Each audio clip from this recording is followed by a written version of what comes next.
জনাব ডক্টর মাহমুদুর রহমানকে জেলে পাঠানোর মধ্য দিয়ে মূলত ফ্যাসিবাদী হাসিনার মিথ্যাচার এবং ফ্যাসিবাদী আচরণের এক প্রকার নৈতিক বৈধতা পেল। সংগ্রামী সাথী ও বন্ধুরা,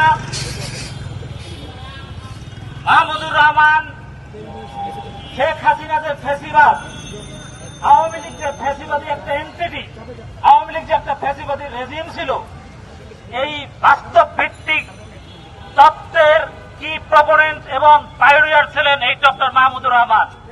যেই মাহমুদুর রহমানের থিওরির উপর ভিত্তি করে এদেশের দল মত নির্বিশেষে 18 কোটি জনগণ হাসিনাকে, আওয়ামী লীগকে আমরা কথায় কথায় ফ্যাসিবাদী বলি এবং ফ্যাসিবাদ হিসেবে চিহ্নিত করেই তাকে দিল্লি পাঠিয়ে দিয়েছি আমরা।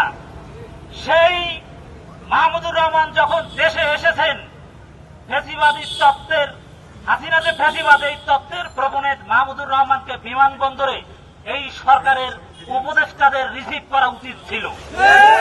তা তো করেইনি, বরং আমরা কি দেখলাম, এই মজলুম সাংবাদিক মাহমুদুর রহমানকে বৃদ্ধ বয়সে কারাগারের অন্ধকার প্রকোষ্ঠে পাঠানো হলো। মাহমুদুর রহমানের মুক্তির দাবিতে আজকের এই বিক্ষোভ সমাবেশের সভাপতি কথা রাখছেন মাহমুদুর রহমান মুক্তি পরিষদের সম্মানিত আহ্বায়ক মোহাম্মদ সুলাইমান। বাংলাদেশের সার্বভৌমত্বের প্রতীক, ফ্যাসিবাদী বিরোধী আন্দোলনের আগ্রহী অগ্রসৈনিক মাহমুদুর রহমানকে একজন সিনিয়র সিটিজেন হিসেবে তাকে আজকে অ্যারেস্ট করে নেওয়া আশ্চর্যজনক হয়েছি।